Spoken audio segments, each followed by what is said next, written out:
pessoal, então vamos estudar o Evangelho segundo o Espiritismo, capítulo 22. Não separeis o que Deus juntou. Uma lição de indissolubilidade do casamento. Os fariseus vieram até Jesus para tentá-lo e disseram-lhe: é permitido a um homem repudiar sua mulher por qualquer motivo que seja? Ele lhes respondeu: não leste aquele que criou o homem, criou-os desde os princípios macho e fêmea, e que disse: por esta razão o homem deixará seu pai e sua mãe, e se unirá à sua mulher, e os dois serão uma só carne. E assim não são mais dois, mas uma só carne. Portanto, que o homem separe o que Deus juntou. E eles lhe retrucaram: mas então por que Moisés ordenou que se desse carta de divórcio à mulher e que se a repudiasse? Então ele lhes respondeu: é por causa da dureza do vosso coração que Moisés vos permitiu repudiar vossas mulheres. Mas não foi assim desde o princípio. E também vos declaro que todo aquele que repudiar sua mulher, se não for em caso de adultério, e desposar uma outra, comete adultério. E aquele que desposar a mulher que um outro houver repudiado, também comete adultério. Isso está em Mateus, no capítulo 19, versículo 3 a 9. Só é imutável aquilo que vem de Deus. Tudo que é obra dos homens está sujeito à mudança. O casamento é um ato criado pelo homem para afirmar a união entre um casal.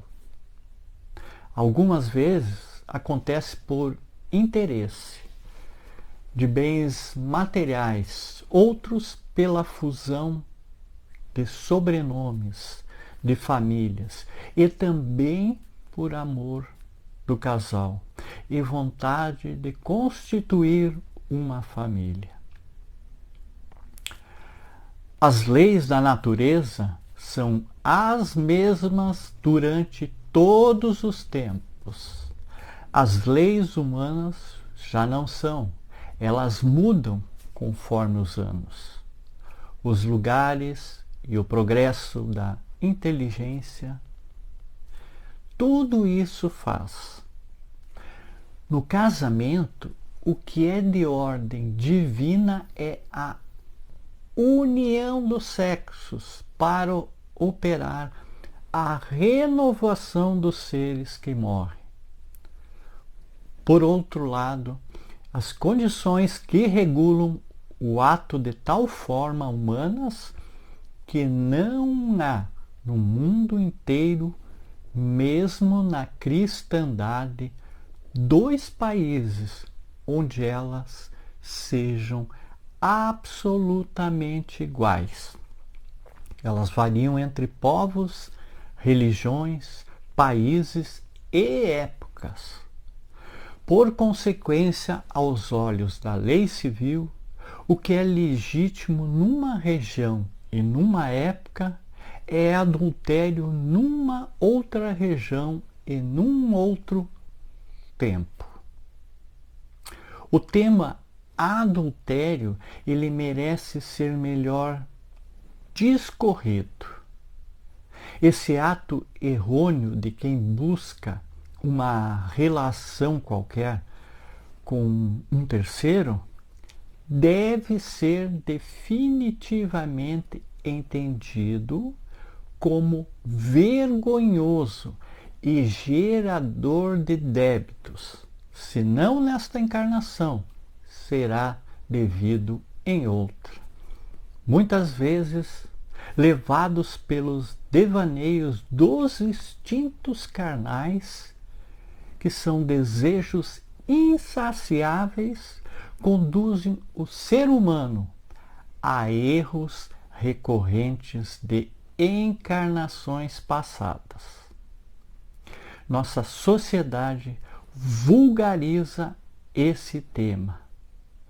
É divulgado como normal na televisão, no rádio, na música, nas leituras, nas redes sociais, e livremente compartilhado pela maioria descuidada de nossos irmãos. E tudo isso deve ser combatido individualmente por cada um de nós, começando pelo pensamento, gerador maior de nossos sentimentos, de nossas ações, aspirações e criações. O adultério, ele é uma violação dos sentimentos mais nobres que um ser humano pode sentir pelo outro. No casamento, devemos fidelidade, respeito ao cônjuge. O adultério é visto no Espiritismo como transgressão à lei do amor. O sexo é energia sagrada, é criação de Deus que nos concedeu o poder de criar, pois somos sua imagem e semelhança. O sexo equilibrado é manifestação de amor e eleva o espírito a Deus.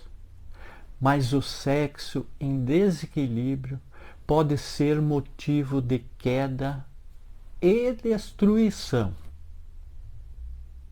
É necessário, para hoje, a persistência no acerto, cuidado com os pensamentos sensualistas e desejos alheios. Devemos eliminar de nossas vidas conteúdo que vulgariza o sexo e enaltece uma errônea compreensão de que o adultério é aceitável. Pequenas mentiras, grandes e nebulosos atos, aos quais a consciência individual cobrará cada centavo para o resgate necessário, a guiar-nos ao caminho correto, em busca da evolução espiritual e da felicidade plena.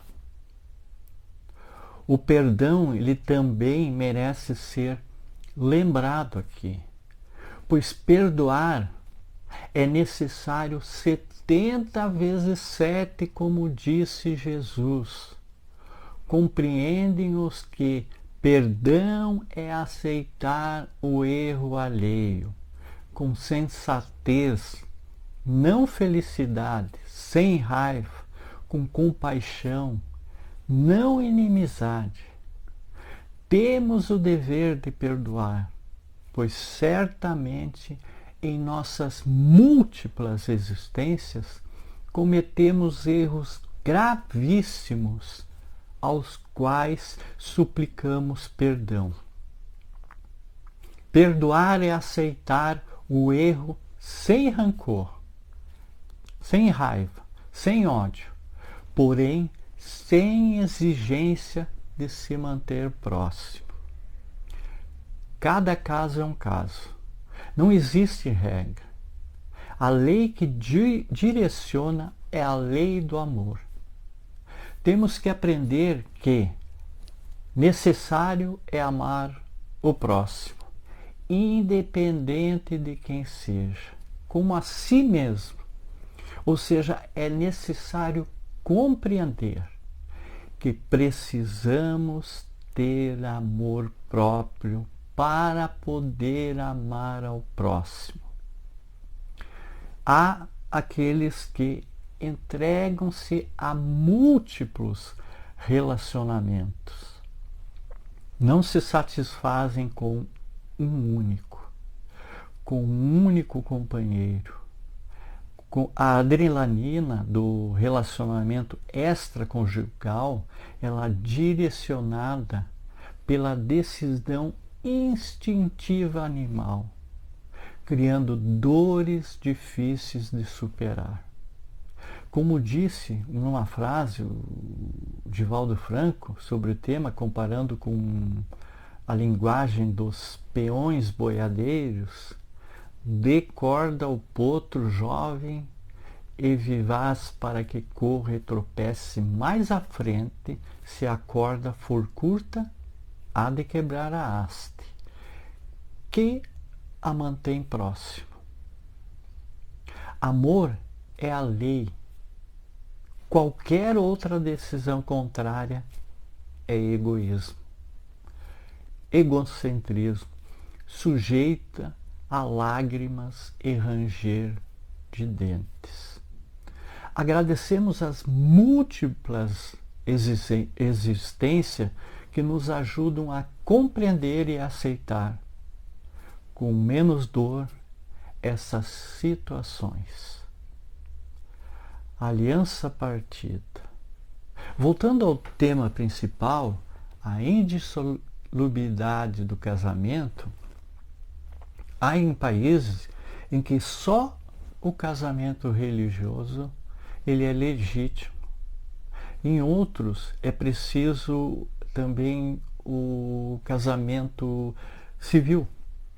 E em outros, enfim, só o casamento civil ele basta. Deus quis que os seres fossem unidos não somente pelos laços da carne, mas pelos laços da alma, a fim de que a afeição mútua entre os esposos fossem transmitida a seus filhos, e que fossem dois em lugar de um, amá-los, a cuidar deles e a fazê-los progredir. A lei divina, ela é imutável como todas as leis de Deus, que regula a união entre os sexos e a lei do amor. Nem a lei civil, nem os compromissos que ela obriga a contrair podem suprir a lei do amor, se essa lei não preside a união. Muitas vezes, o que se uniu à força separa-se por si mesmo. Os juramentos que se pronuncia ao pé do altar torna-se um perjúrio, se é dito de forma banal. Dupla infelicidade que se evitaria se não fizesse cumprir a única condição que se sanciona aos olhos de Deus, que é a lei do amor. Quando Deus disse: sereis uma mesma carne, e quando Jesus disse: não separeis o que Deus juntou, isso deve ser entendido com relação à união pela lei imutável de Deus e não pela lei imutável dos homens.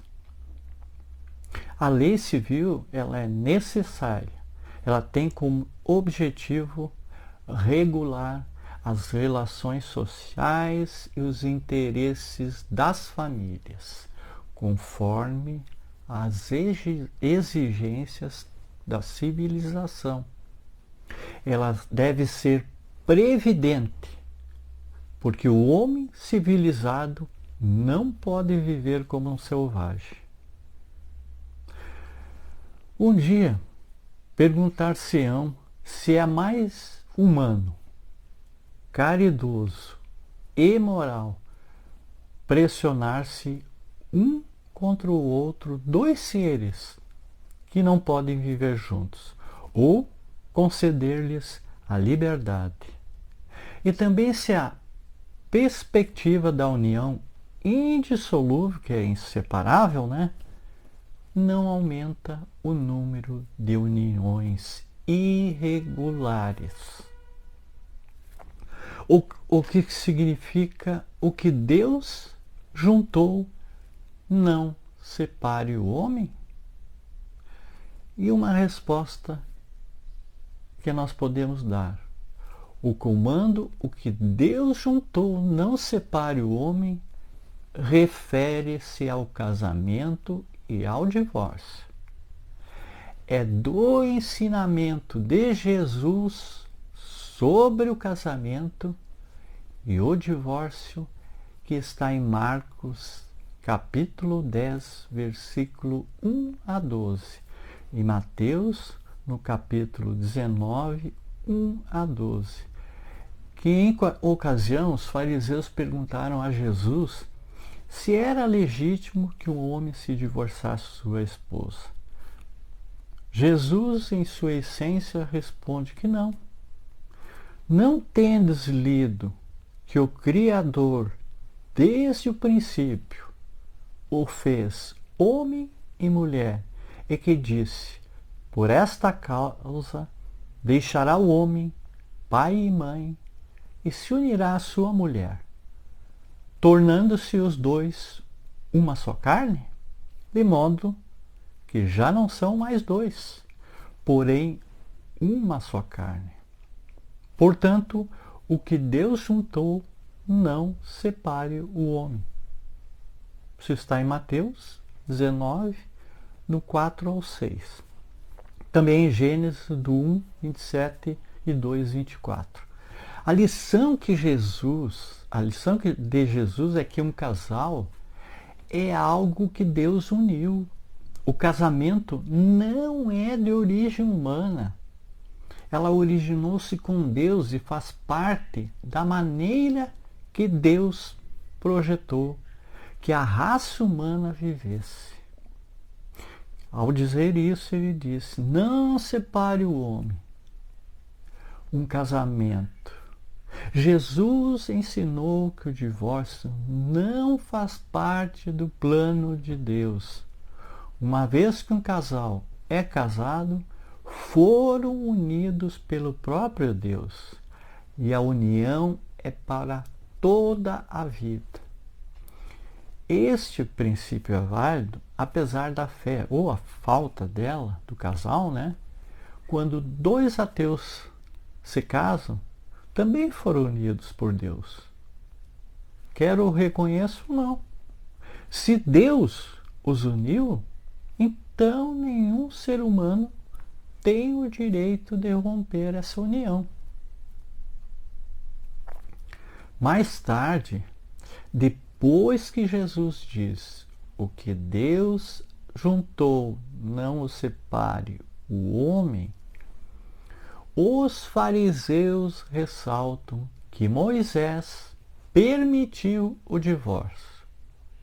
Jesus concorda, mas também ressalta que a permissão foi feita devido à dureza de coração. Isso está em Mateus 19, 8.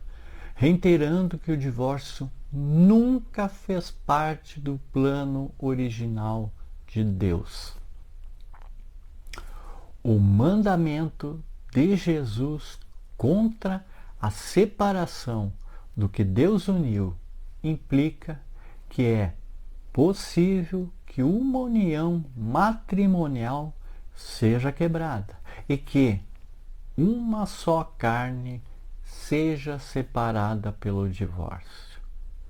Então há um debate entre os cristãos sobre se o divórcio poder ser justificado em alguma ocasião. muitos, talvez a maioria, permitiriam o divórcio no caso de infidelidade, impenitente por parte de um cônjuge, baseado em Mateus 19:9, ou a deserção de um marido ou mulher crente por um incrédulo que não quer mais ser casado com um crente. Veja 1 Coríntios capítulo 7:15. Nesses casos, o vínculo matrimonial foi quebrado por infidelidade ou deserção, uma ruptura de algo que Deus uniu. E é uma ocorrência trágica. Mesmo que as exceções acima sejam permitidas, nossa cultura, e com muita frequência, até mesmo a igreja, parecem considerar o divórcio algo muito menos sério do que é. Porque se o casamento fosse simplesmente uma convenção humana, semelhante a uma parceria de negócios, ou uma associação, a um clube, então as pessoas estariam livres para entrar e sair à vontade. O divórcio não é simplesmente duas pessoas que decidem se separar. É um ou talvez ambos os parceiros do casamento, decidindo que vão agir decisivamente para acabar com algo que Deus pretendia que fosse permanente. E isto é uma coisa séria. Então, essa é o que a mensagem do Evangelho que quis dizer, que Deus não separe o que Deus uniu. Né? Nós vamos ter que pensar um pouquinho sobre isso, analisar. Né? Obrigado a todos, gratidão, muita paz, muita luz.